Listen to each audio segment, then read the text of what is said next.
नमस्कार दोस्तों। तो क्या हाल चाल है आपके, कैसे हैं आप लोग। आप लोगों ने एक बड़े बुजुर्ग का कहावत सुना होगा जो कि देहात में अक्सर बोला जाता है कि मेहर गोर मिले या करिया मगर छिनार ना मिले। और मैं ये बात क्यों कह रहा हूँ ये आप लोग के भी मन में चल रहा होगा, तो आइए मैं इस पर डीपली बात करता हूँ। पहले हम लोग सुना करते थे कि एक पुरुष ने एक महिला के साथ अत्याचार किया है, उसको हैरेस करने की कोशिश की है और बजाते महिला ने एफआईआर किया। बहुत सारी उस पर धाराएं मुकदमे लगा दी गई पुरुष के ऊपर और उसे बाकायदा जेल हुआ, सजा हुआ, जो भी हुआ XYZ। लेकिन अब चेन बिल्कुल उससे विपरीत हो गया है। अभी अधिकांशतः जो पुरुष हैं वो अपनी रोजी रोजगार, घर की जिम्मेदारियों से तो पीड़ित हैं ही, उसके अलावा वो अपने पत्नी से भी बहुत ज़्यादा पीड़ित हैं। अब ये बात मैं क्यों कह रहा हूँ, क्योंकि पिछले मैं डेटा की बात करूँ तो मेरे हिसाब से, मैं अपना हिसाब बता रहा हूँ कि लगभग 80% ऐसे केस आए हैं जिसमें मर्द ने खुदकुशी की है औरत की वजह से। अतुल सुभाष को आप लोग देख सकते हैं, और भी बहुत से लोग हैं, मैं नाम मिस कर रहा हूँ, लेकिन आप लोग उनसे ये एग्जाम्पल ले सकते हैं। अभी हाल ही में एक और मामला सामने आया है और बहुत दिल दहला देने वाली मामला है ये, और ये सोचने वाली भी बात है कि कोई दरिंदगी की कितनी हद तक जा सकता है, कोई कितने निचले स्तर तक गिर सकता है हैवानियत की। इस बात ने पूरा साफ जाहिर कर दिया है। दरअसल ये मामला है यूपी के मेरठ की, जहाँ पे एक मुस्कान नाम की औरत रहती है, शादी हो गया है, 6 साल का एक बच्चा है और उनके पति हैं सौरभ, जो कि बाहर मर्चेंट नेवी हैं। उनकी एक 6 साल की बच्ची है और सौरभ को बहुत इच्छा था कि वो अपने बेटी के बर्थडे में किसी साल नहीं रहते थे, तो इस साल उसको सरप्राइज प्लान करके और सेलिब्रेट करने के लिए अपने बीवी के साथ, अपने बच्चों के साथ। लेकिन सौरभ क्या जानते थे कि वो जिस सिक्के पे इतना गुमान कर रहा है वो सिक्का ही उनका खोटा है। दरअसल बात ऐसा है कि जो इनकी बीवी थी मुस्कान, उनका अपने एक पड़ोसी हैं साहिल, उनसे अफेयर था, नाजायज़ संबंध थे, और वो मर्चेंट नेवी में थे तो 6 महीना साल भर बाहर ही रह जाया करते थे, घर पे आना जाना रहता नहीं था, घर पे कोई था नहीं। तो और बच्ची जो है वो पढ़ने चली जाती थी, या जो भी है पढ़ने जाती हो, या बच्ची है ना, 6 साल है तो 1 साल से जा रही होगी पढ़ने।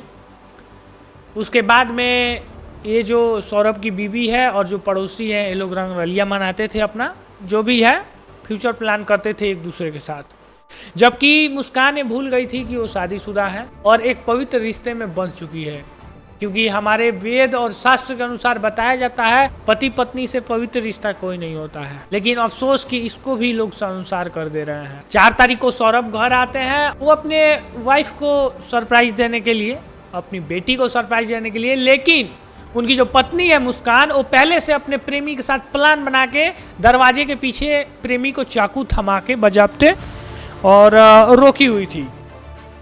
फिर जैसे सौरभ इन करते हैं, उसके बाद में प्रेमी ने उनके ऊपर चाकू से हमला कर दिया, और चाकू से हमला करने के बाद में दोनों ने मिलकर अपने जो मुस्कान के पति हैं उनके 15 टुकड़े कर दिए।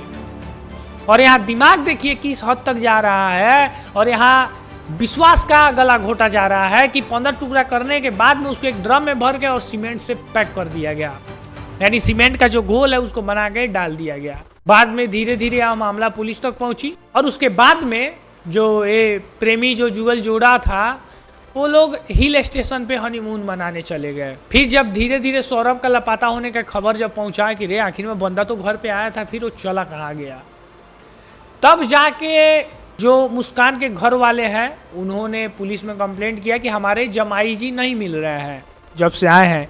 लेकिन कोई क्या जाने कि जमाई जी को तो सीमेंट में भर दिया गया है। देखिए लोग खामखा मुस्लिम को बदनाम करते हैं कि हमारा आदिल ऐसा नहीं था, हमारा ये वो जो भी है, मेरा वाला ऐसा नहीं है। लेकिन देखा जाए हैवानियत तो हिंदुत्व में भी कम हैवानियत नहीं है। वहाँ तो पुरुष औरतों को काटते हैं, वो भी दूसरे मजहब के, दूसरे धर्म के। यहाँ तो घर की औरतें पुरुष को काट दे रही हैं केवल नाजायज संबंध बनाने के चक्कर में। देखिए बदचलन का एक सीमा होता है, लेकिन यहाँ पे उसको भी पार कर दिया गया है। और इतनी अंधी हो गई थी कि अपना पति तक नहीं देखा, जो इतने दिनों से तुम्हारा खर्च चला रहा है, तुम्हारा मेंटेनेंस कर रहा है, क्या तुमको वो भी नहीं दिखा। खैर उसके बाद में पुलिस की शक इन दोनों पे गया, तो इन दोनों पे गया तो इनसे पूछताछ हुई, लेकिन मुस्कान को देखिए निर्लज्ज कितनी है कि वो कबूल नहीं करती है। उसके बाद में उसके जो प्रेमी है साहिल, उनसे जब कड़ी पूछताछ की जाती है तब वो जाके पूरे मामला का पर्दाफाश करते हैं। उसके बाद में क्या, इन दोनों को गिरफ्तार कर लिया जाता है और न्यायिक हिरासत में भेज दिया जाता है। फिर क्या होगा, आगे कुछ नहीं होने वाला है। जब तक मीडिया को इससे टीआरपी मिल रही है तब तक यह मामला चल रहा है। जिस दिन टीआरपी खत्म हो जाएगी, इस मामले को उठा के किसी कचरे के ढेर में फेंक दिया जाएगा। उसके बाद में कौन पूछता है सौरभ कहाँ गया, कैसे मरा, कैसे नहीं मरा। उसके बाद में परिवार वाले कोर्ट के चक्कर काटते रहेंगे, ये दोनों बेल पे बाहर आ जाएंगे। क्योंकि हमारे संविधान में औरतों के लिए 77 को नियम बनाया हुआ है, लेकिन मर्दों के लिए एक ढंग का नियम अगर कोई आप दिखा दीजिए या कोई ऐसा कानून बता दीजिए जिसकी वजह से पुरुष समाज को राहत मिली हो, फिर मुझसे आप पूछिएगा क्या औरतों के ही अंदर जान होती है? पुरुष क्या बनाए जाते हैं, औरतें पैदा होती हैं। जिस तरीके से अभी समाज जिस वे में जा रहा है ना, बहुत रॉन्ग वे में जा रहा है, और ऐसा नहीं होना चाहिए। और यह एक बहुत बड़े खतरा का संकेत है, क्योंकि अगर ऐसे चलते रहा ना तो वो दिन दूर नहीं है जब पति अपने पत्नियों पे भरोसा नहीं करेंगे, माता अपनी बेटे पे भरोसा नहीं करेंगी। अब आप बताइए कि जब दुनिया से भरोसा का बुनियाद ही टूट जाएगा तो फिर हम आप जी के क्या करेंगे। बाकी यह वीडियो आपको कैसा लगा हमें जरूर कमेंट में बताइएगा, क्योंकि कमेंट आप ही के लिए खुला हुआ है। अगर आप हमें फेसबुक से देख रहे हैं तो हमें फॉलो कीजिएगा, और अगर आप यूट्यूब से देख रहे हैं तो हमारे चैनल को सब्सक्राइब कीजिएगा। मिलता हूँ फिर एक नए वीडियो के साथ, तब तक के लिए जय हिंद, जय श्री राम।